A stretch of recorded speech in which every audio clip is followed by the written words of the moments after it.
GST के benefit बता रहा था। मतलब लॉसेज हैं, कॉम्प्लेक्सिटीज है, लोगों को थोड़ा दिक्कतें हैं समझने में, इस्तेमाल करने में, एक एक्स्ट्रा बर्डन की तरह लोग आगे से देखते हैं। लेकिन अगर मैं इसे मैक्रो लेवल पर देखूं, पूरी अर्थव्यवस्था के पॉइंट ऑफ व्यू से देखूं, तो पहला मैं आपको बेनिफिट बताता हूँ इसका।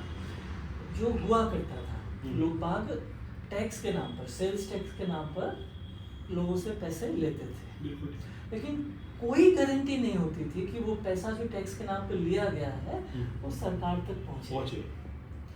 जीएसटी में ऑटोमेशन की वजह से, कंप्यूटर के यूज की वजह से जो ट्रांसपेरेंसी आई है वो इस हद तक है कि अगर आपने मुझे टैक्स दिया है तो आप ये चेक कर सकते हो कि ये जमा हो रहा है। बिल्कुल ठीक। सिस्टम इस तरह से बनाया गया है। दूसरा जो इसका बेनिफिट है वो ये है, लोग कह रहे हैं कि टैक्स बढ़ा है, अगर आप इसे सही तरह से देखोगे तो टैक्स ओवरऑल कम हुआ है, बस जो गवर्नमेंट का कलेक्शन बढ़ रहा है वो ट्रांसपेरेंसी की वजह से। जो पहले इवेजन्स हो जाते थे, जो पहले गवर्नमेंट के पास टैक्स पहुंचता ही नहीं था, उस वजह से अब वो पहुंचने लगा, इस वजह से टैक्स का कलेक्शन बढ़ रहा है। देखिए पहले क्या होता था कि जैसे मैंने आपको कोई माल बेचा, मैंने आपसे इसमें मैंने 1 लाख रुपए का माल बेचा, उसमें 18% मैंने आपसे जीएसटी ले लिया, 18,000 रुपये मेरे पास आपसे आ गया। अब मेरी जिम्मेदारी की 18,000 में गवर्नमेंट के पास जमा करो, लेकिन यहाँ पर जो क्रेडिट की कॉन्सेप्ट वो समझिएगा, बड़ी अच्छी कॉन्सेप्ट है ये। आपको ये माल मैंने जो बेचा है इसे मैंने कहीं से खरीदा होगा, ओके, मैंने सामने वाले को जीएसटी दिया हुआ होगा। बिल्कुल। यहाँ अगर मैंने सामने वाले को जीएसटी दिया है तो वो इस 18,000 से मैं घटा सकता हूँ, ठीक है। जो बचेगा मुझे वो जमा करना है, पहली बात। दूसरी बात, हो सकता है कि जो सामने वाला है वो किसी दूसरी स्टेट का हो, ठीक है। ओके। पहले ये होता था कि अगर वो सेम स्टेट का, मैं वेट की बात कर रहा हूँ, सेल्स टैक्स में तो ऐसा सोच ही नहीं सकते थे। जब सेल्स टैक्स का परिष्कृत रूप वेट आया था तब ये होने लगा था कि चलिए अगर वो सेम स्टेट का है तो जैसे उसने एमपी वेट दिया होगा, यहाँ उसने एमपी वेट चार्ज किया है, तो ये आपस में एडजस्ट हो जाता है। लेकिन अगर उसने किसी दूसरे स्टेट से खरीदा है तो वो एडजस्टमेंट संभव नहीं था। जीएसटी रिजीम में ये एडजस्टमेंट भी संभव है। उसने अगर किसी दूसरे स्टेट से भी लिया है, वहां जो दिया होगा वो भी जीएसटी दिया है, बिल्कुल दिया। उस जीएसटी का यहाँ पर एडजस्टमेंट या सेट ऑफ अलाउड है। तो कहीं ना कहीं जो बंदा जिसने 18,000 चार्ज किया उसे जो जमा करना है वो राशि कम होगी, क्योंकि उसको एडजस्टमेंट अलाउड हो रहे हैं। बिल्कुल ठीक। इसी तरह से अगर उसने ये माल बेचने के लिए उसने ट्रांसपोर्टर के थ्रू बुलवाया हुआ हो, ट्रांसपोर्टर को ट्रांसपोर्टेशन चार्जेस दिए होंगे, पहले भी देता था, पहले उस पर वो सर्विस टैक्स देता था। बिल्कुल। उस सर्विस टैक्स का यहाँ एमपी वेट के समय की अगर बात करें तो एमपी वेट से एडजस्टमेंट नहीं मिलता था। वजह थी सर्विस टैक्स सेंट्रल गवर्नमेंट ने लगाया हुआ होता था, एमपी वेट एमपी गवर्नमेंट ने लगाया होता था। तो ये आपस में क्यों एडजस्टमेंट्स अलाउ करेंगे भी तो इनका कोई कंट्रोल ही नहीं है, अदरवाइज लोग कुछ भी फर्जी क्लेम करते रहेंगे। रास्ता था, अलाउ ही नहीं किया था। अब वेट है तो वो कंफर्टेबली चेक कर सकते हैं, क्योंकि एक ही प्रारूप में वो टैक्स लगा हुआ है, इंटीग्रेटेड है। उन्होंने इसका एडजस्टमेंट अलाउ किया है। मतलब अभी आप जो वेट जो आप जीएसटी देते हो उसे देने के लिए आपने जो गुड्स यूज किए हैं उस पर जो जीएसटी दिया है, जो सर्विसेज यूज किए उस पर जो जीएसटी दिया है, उसका एडजस्टमेंट। तो at the end of the day मुझे ये कम जमा करना पड़ेगा, मतलब मेरे पास थोड़ा पैसा बचेगा, जो बचेगा वो मैं अपने बिजनेस में लगाकर मेरा प्रॉफिट मार्जिन बढ़ा रहा हूँ, तो मैं ये प्रॉफिट मार्जिन लोगों को पास ऑन भी कर सकता हूँ। इवन मैं अगर नहीं कर रहा हूँ तो इन्होंने इसको भी एड्रेस किया है। यहाँ पर एक एंटी प्रॉफिटियरिंग मेजर है। अगर आपको जीएसटी में बचत है और वो बचत आप अपने ग्राहकों तक नहीं भिजवा रहे हो तो आपको पनिश किया जाए, ऐसे प्रावधान है। तो कहीं ना कहीं चीज़ों में हेल्प है। इवन जो ये मैं अभी आपसे बात कर रहा था, इसमें भी इन्होंने बड़ा अच्छा कंट्रोल रखा है। मतलब ये ऐसा नहीं है कि मैं क्लेम करता जाऊं कि भाई मैं ये 18,000 जमा नहीं करूँ क्योंकि मैंने यहाँ जीएसटी दिया हुआ है, इसका मैं सेट ऑफ क्लेम करूंगा। मैं मतलब आउटराइटली ये नहीं कर सकता। उनका कहना है कि आपने जो क्लेम करना है वो आपके पोर्टल में दिखना चाहिए। जिन्होंने आपको बेचा था उन्होंने जीएसटी रिटर्न फाइल किया होगा, उन्होंने आपका जीएसटी नंबर दिखाया होगा। बिल्कुल ठीक जैसा इनकम टैक्स में 26S की कॉन्सेप्ट है। मेरा टीडीएस हुआ है तो मेरे 26S में दिखने लगता है। वैसे ही मैंने सामने वाले को जीएसटी दिया है, मैंने 2A एंड 2B यहाँ पर नए फॉर्म्स उसमें भी देखिए, बनाए, उसमें रिफ्लेक्ट होने लगता है। Reflect। वहाँ जो रिफ्लेक्ट हो रहा होता है मुझे उतना ही बेनिफिट मिलेगा। मतलब वो जो गड़बड़ है, मिस्टेक्स हो सकती हैं, उसके अलग प्रावधान है, एनुअल रिटर्न्स में सुधारना और वो सब चीजें हैं, उसमें कुछ धीरे धीरे और सुधार भी किए जा रहे हैं, उसको और सरल किया जा रहा है, लेकिन जो कंट्रोल लगाए गए हैं बड़े सॉलिड लगाए गए हैं। बहुत बढ़िया। तो इसमें सर जो आपने बहुत बढ़िया बताया जीएसटी का, जो कई लोगों को उसकी जानकारी नहीं थी, जो अंदर जो ट्रांसपेरेंसी है, जो इसमें बखूबी आपने बताया है, तो आम जनता को नहीं मालूम, हमें भी नहीं मालूम, लेकिन उसके अंतर्गत जानकारी तो मिली। देश को परम वैभव के शिखर तक पहुंचाना है, ये प्रत्येक देशवासी का हमारा ध्येय है, कर्तव्य है, ध्येय है।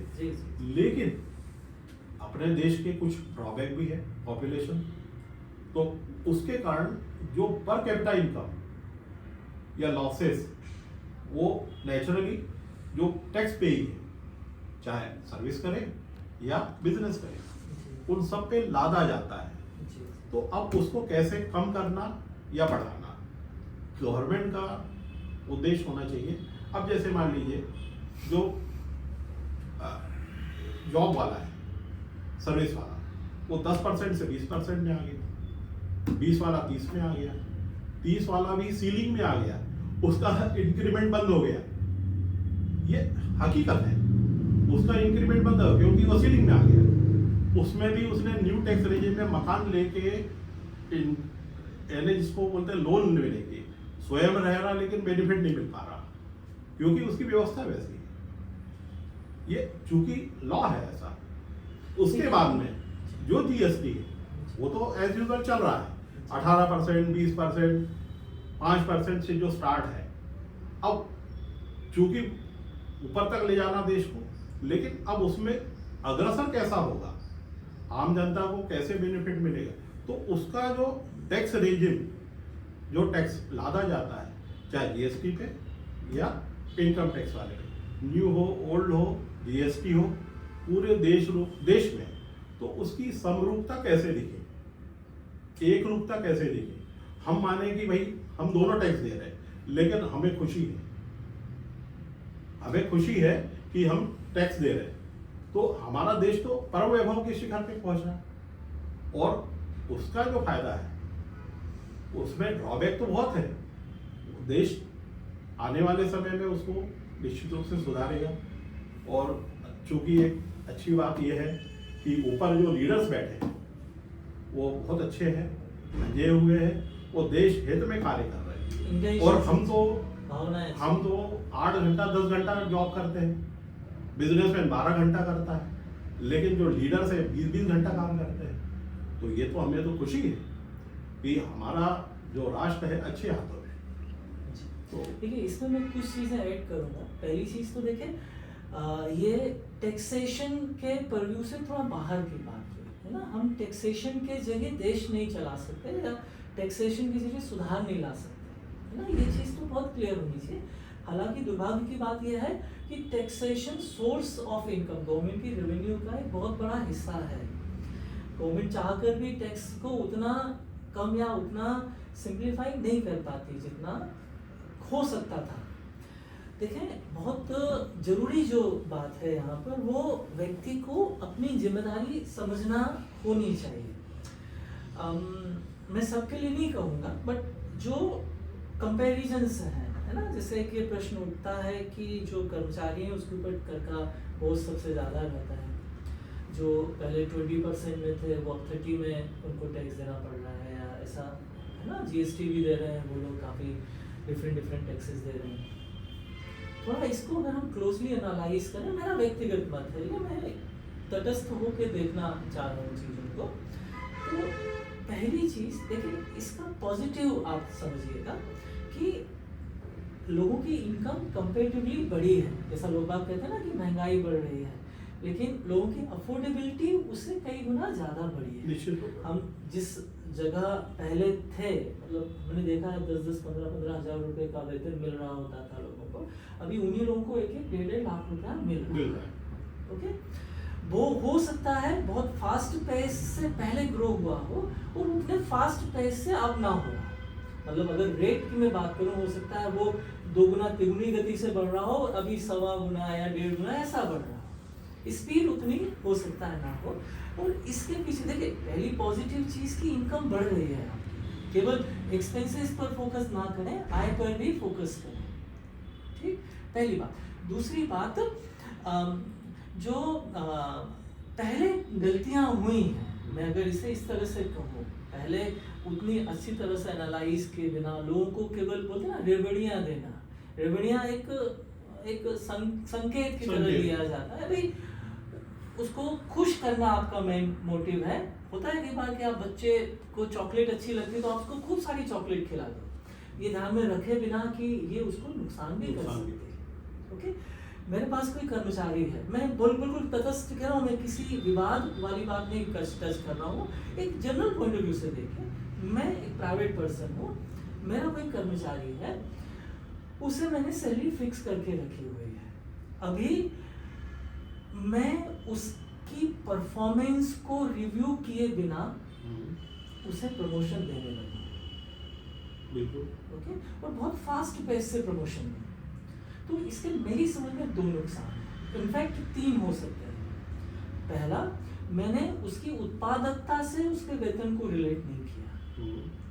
ओके, होता है ना कि आप उतना खाएं जितना आप डाइजेस्ट कर सकें, अदरवाइज आपकी सेहत पर फर्क आएगा। बिल्कुल आए ना, आप मेहनत कर रहे हो तो वैसी चीजें खाइए, आप नहीं कर रहे हो तो उतना नहीं है जरूरत आपको। ओके, एक बात आप समझ रहे होंगे मैं क्या कहना चाहता हूँ। दूसरी बात, इसका जो मेहनती लोग हैं उन पर भी गलत प्रभाव।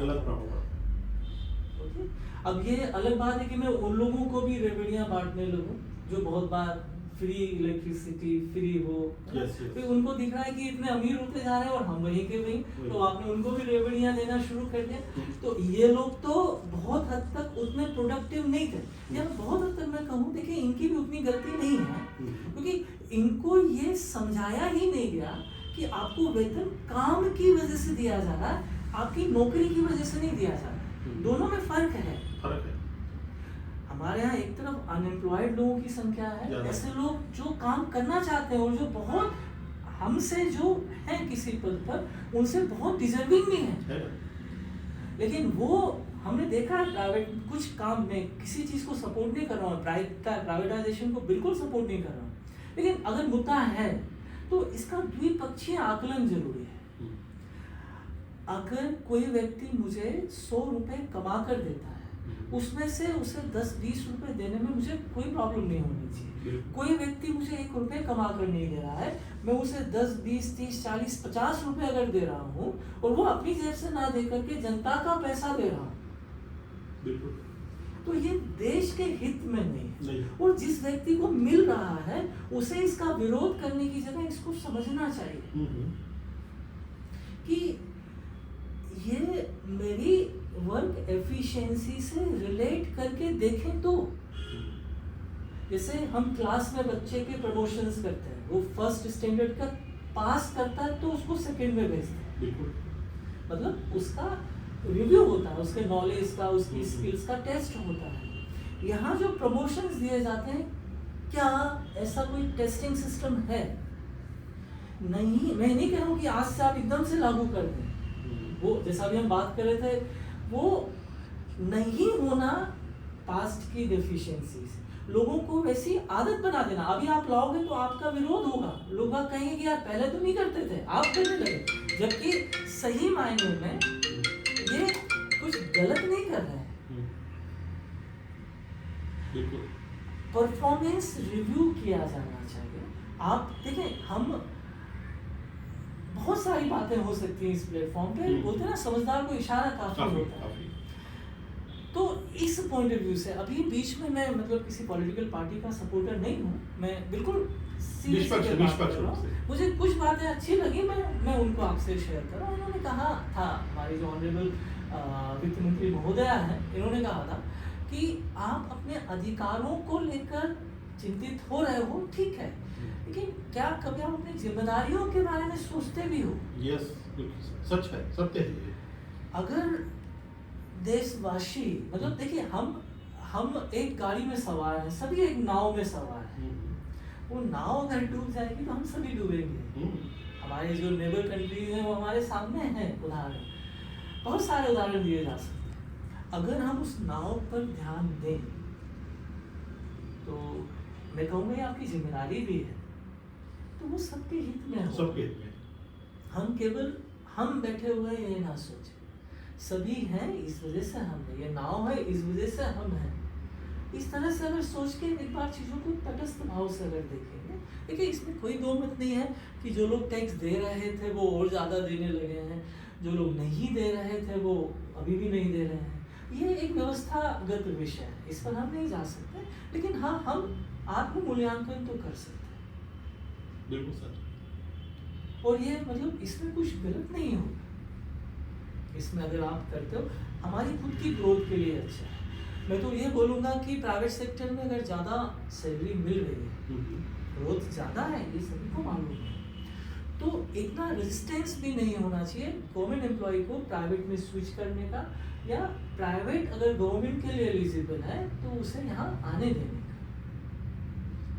जैसे हम टेलीकॉम सेक्टर की बात करते हैं, BSNL की परफॉर्मेंस हमें मालूम है, प्राइवेट में एयरटेल, जियो, जो दूसरी कंपनीज उनकी परफॉर्मेंसेज हम देख रहे हैं, तो ये हम अपने जॉब से रिलेटेड क्यों इस तरह से नहीं देखते?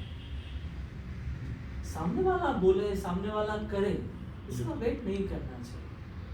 हमें अपनी जिम्मेदारी समझते हुए कुछ प्रयास तो करना चाहिए। हम में से कितने ऐसे लोग होते हैं, मैं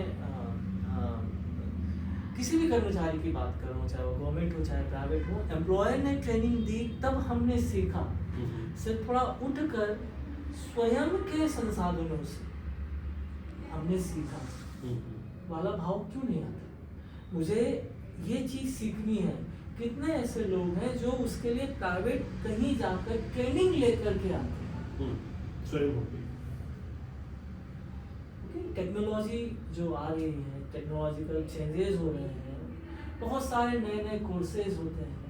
हम में से कितने लोग, देखिए शिक्षा के लिए या नॉलेज गेन करने के लिए कोई एज नहीं होती, वो आप क्यों करें? आप अपने को जैसा ढाल रहे हैं। हम स्वयं के संसाधनों से, आपको वेतन मिल रहा है और मिलता रहा है, आपको काफ़ी सारे फंड्स मिलते आ रहे हैं और मिलेंगे। रिटायरमेंट के बाद भी आपको पेंशन मिलेगी, नहीं तो आपके पास इतने फंड्स हैं कि आप कर सकते हैं। आप इसको ध्यान में रखते हुए अपनी जिम्मेदारी के नाते हम अपने काम को और बेहतर तरीके से कैसे करें, बिना किसी पर्सन के बोले, बिना एक्सटर्नल फोर्स के, हम स्वयं से इस दिशा में क्यों नहीं सोचते? आत्मोन्नति क्यों नहीं की जा रही? ये कुछ हमारे प्रश्न हो सकते हैं। बिल्कुल सच। और उम्मीद है कि आने वाला जो बजट होगा तो सबके लिए अच्छा होगा। और इसी देखिए, यहाँ पर मैं ये कहूँगा कि आपकी बजट से जो एक्सपेक्टेशंस हैं जी, एक तो होता है आ गया उसको क्रिटिसाइज करना, ये नहीं हुआ, ये नहीं हुआ, एक होता है बहुत लोग करते हैं, एक होता है कि हम अपनी डिमांड्स रखें, हम ट्वीट करें, है ना, हम मेल करें या हम पत्राचार करें, हम अपनी बात पहुंचाने का प्रयास करें, पब्लिक प्लेटफॉर्म्स में जा करके जिस तरह से भी संभव हो आपके लिए व्हाट्सएप ग्रुप्स में डालें, हमें बजट से ये चाहिए। हमारे बहुत अच्छी बात है अगर आप देश के लिए चिंता कर रहे हैं, लेकिन सही समय पर करें। ओके, ये बड़ा अच्छा समय है, इस बीच में आप अपना पक्ष, अपना विचार, अपनी आवश्यकताएं पहुंचाएं, और अगर उस पर अमल ना हो तो फिर क्रिटिसाइज करें। सच बात। चलिए, बहुत अच्छा लगा और आपने बहुत बखूबी और विस्तृत रूप से यानी पूरा कंपैरेटिव जानकारी दी है जी। और इसीलिए आपका बहुत बहुत धन्यवाद। आपने एक अच्छा अवसर दिया, इसके लिए आपको भी बहुत धन्यवाद। सभी को धन्यवाद।